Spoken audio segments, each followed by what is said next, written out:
안녕하십니까. 문틀란TV입니다. 김경수 2심 선고가 차일 비일 미뤄지는 것에 대한 우려의 목소리가 일각에서 제기되고 있습니다. 결심 공판은 지난해 11월 중순에 이미 끝이 났고 당시 특검은 김경수에 대해 총 6년의 징역형을 구형한 바 있습니다.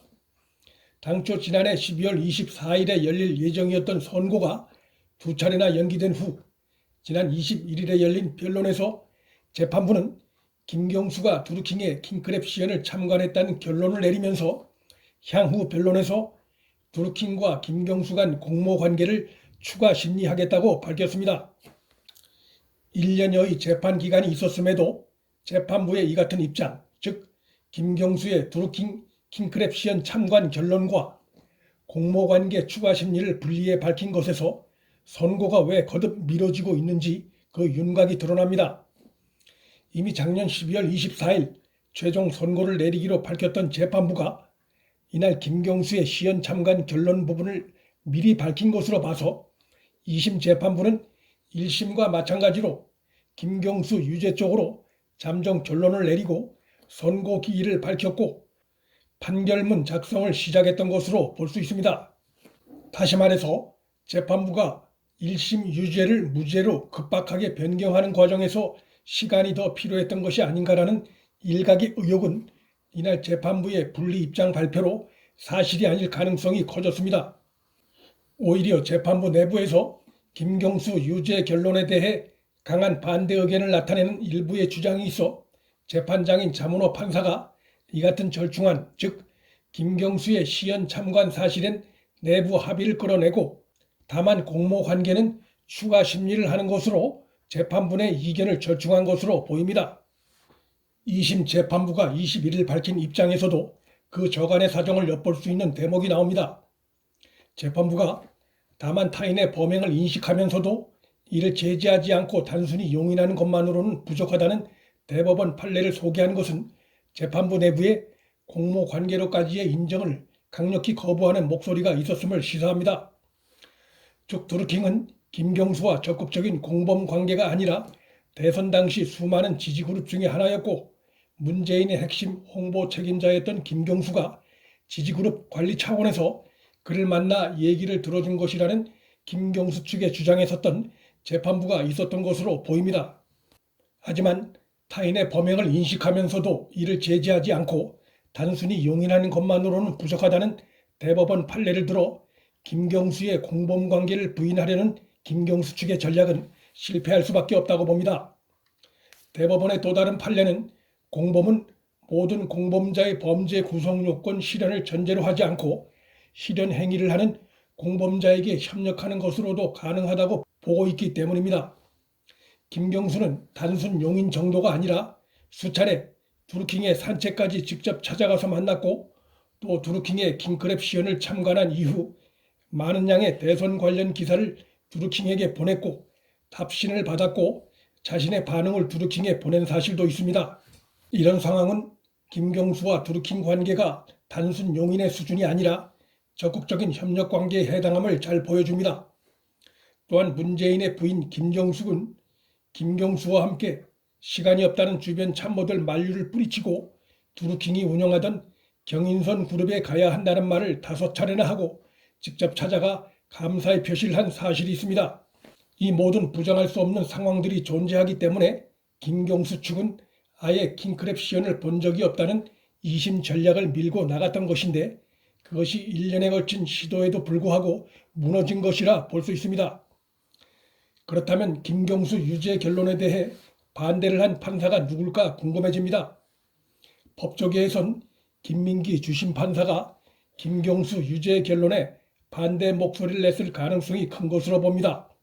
김민기 판사는 잘 알려져 있다시피 우리법 연구회 출신이고 김명수 대법원장 체제 출범 이후 사법발전위원회 후속 추진단 단원으로 선정돼 활동하는 등 김명수와 가까운 인물이라 볼 수 있습니다. 김명수 대법원장 역시 문재인 정권의 코드 인사에 의해 대법원장으로 발탁된 인물이란 점에 별다른 이의가 없는 상황입니다. 문재인 정부에서 우리법 연구회 출신 판사들이 사법부의 요직을 차지하고 있다는 점을 감안하면 김민기 판사가 김경수에 대한 실형 선고에 부정적 견해를 보였을 개연성이 충분하다고 볼 수 있습니다. 문재인 정부 들어 정치적 진영에 따라 유무죄가 영향을 받고 있다는 논란이 거의 일상사가 되다시피 하고 있습니다. 주심을 맡고 있는 김민기 판사가 김경수와 드루킹 간 공모관계를 희석시키려는 취지의 재판 진행을 할 가능성이 있지만 이미 김경수와 드루킹 간 주고받은 댓글 조작 공모 정황을 보여주는 구체적인 문자와 메시지들이 다수 존재하는 상황입니다. 김경수 측이 2심 재판에서 킹크랩 시연 자체를 아예 본 적이 없다는 주장을 처음부터 강하게 밀고 나간 것도 공모 관계를 부인하기엔 드러난 증거가 많았기 때문으로 볼 수 있습니다. 객관적인 물증을 찾기 어려워 입증이 어려울 것이라 예상하고 밀어붙였던 김경수 측의 킹크랩 시연 참관 부인 전략이 재판부에 의해 허물어지자 김경수 측은 당혹해하고 있습니다.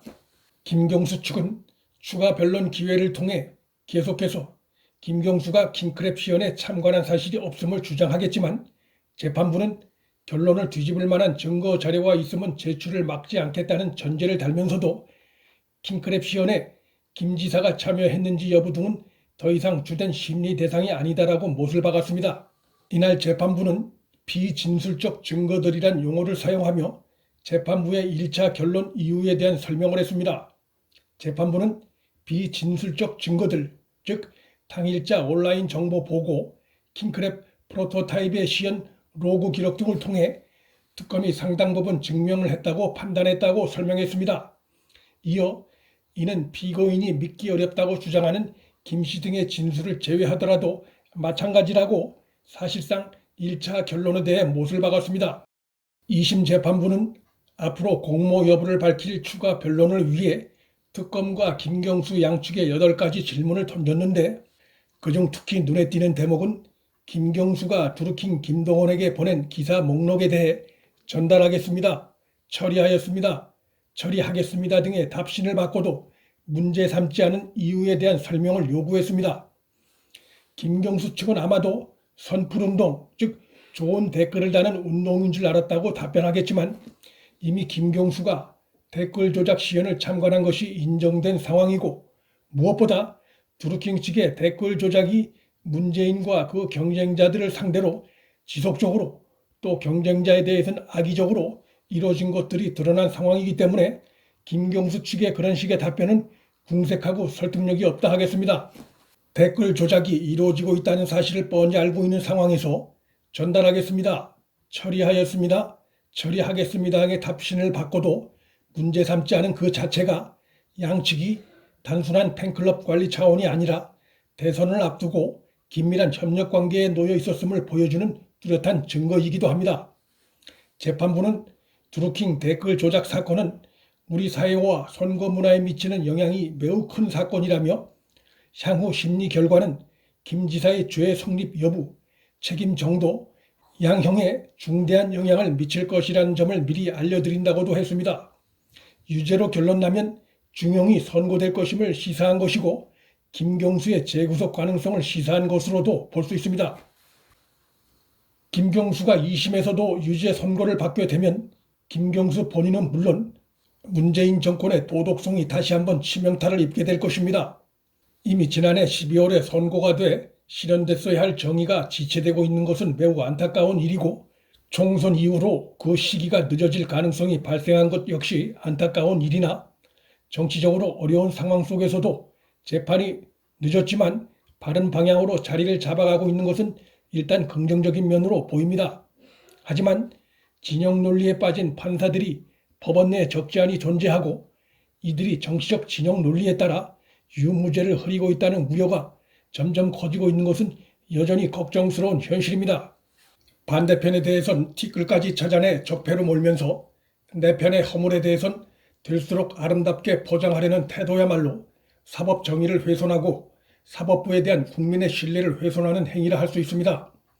사법농단은 어느 특정 진영의 전유물이 아니라 사법부가 권력의 눈치를 볼 때 언제든지 일어날 수 있는 것이고 그런 점에서 문재인 정권하의 사법부에 대한 우려가 커지고 있습니다. 문틀란TV 여기서 마칩니다.